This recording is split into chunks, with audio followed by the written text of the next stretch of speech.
Welcome to the newest episode in an ongoing Legendarium series about the heroes of the Trojan War. In this installment, Menelaus, we will talk about the man whose broken marriage triggered 10 years of war between the cities of Greece and Troy. In Greek mythology, Menelaus was the younger son of Atreus, the king of Mycenae. His mother was Arope, the daughter of King Catreus of Crete. This family union likely reflected a desire by the classical Greeks to connect their own heroes to the glories of Bronze Age Minoa. Yet the happy childhood of Menelaus and his elder brother Agamemnon would not last long.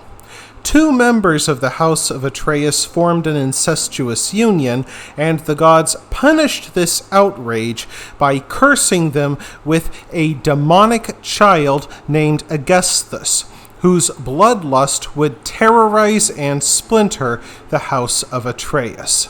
As Aegisthus started a civil war that consumed the house, the royal brothers sought refuge with King Tyndareus of Sparta. King Tyndareus became a perfect host to the two orphans, adopting them into his household, and he even married Agamemnon to his daughter Clytemnestra. However, suitors came from across Greece to seek the hand of his other daughter, Helen.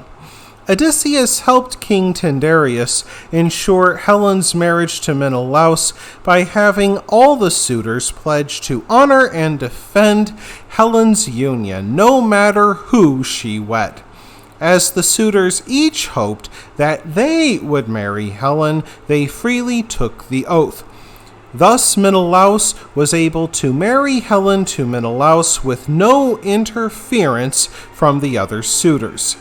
After the death of Tyndareus, Agamemnon became king of Mycenae, while Menelaus became king of Sparta.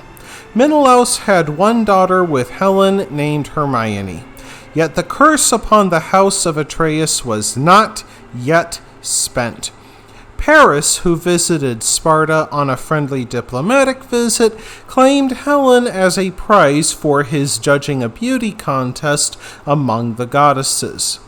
When Menelaus awoke to find his wife missing, he asked his brother Agamemnon for help in retrieving Helen and punishing the Trojans.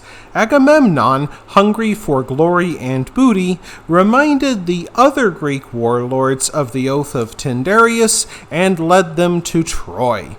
In stark contrast to his greedy, manipulative brother Agamemnon, Menelaus is shown to be a man of strong character, a trait shown when he stopped his ship bound for Troy to perform funeral rites on land for a man who had died en route. The Trojan War was likely inspired by historic clashes between the Mycenaean Greeks and the Hittites for control of Aegean trade routes.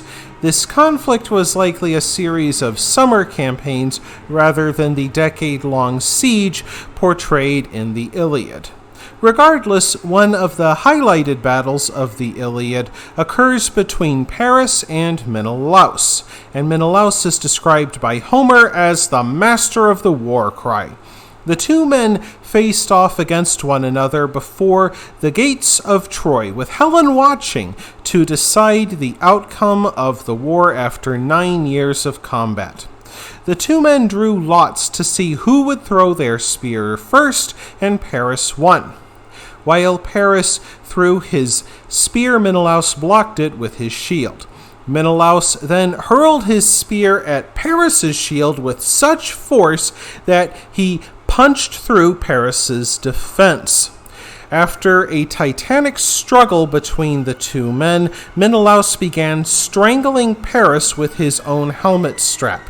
Only intervention from Aphrodite, the Greek goddess of love, saved Paris from Menelaus. Curiously, this is the only battle in the Iliad which mentions Menelaus in combat. He goes unmentioned until the famed episode with the Trojan horse. In that iconic ruse, Menelaus is a member of the Greek party concealed within the horse. And when he finally finds his wife after 10 years of war, Menelaus pulls out his sword ready to kill her, but is so moved by her beauty that he spares her. With his family and his honor restored, Menelaus journeys home to Greece and retakes his throne, making him one of the few characters from the Iliad to have a happy ending. That wraps things up for this episode of The Legendarium. I hope you enjoyed it. If you did, press like. If you want to see more, press subscribe. And if you've got anything to say, let me know in the comments section. Thanks again for joining me, and I hope that you have a great rest of the day.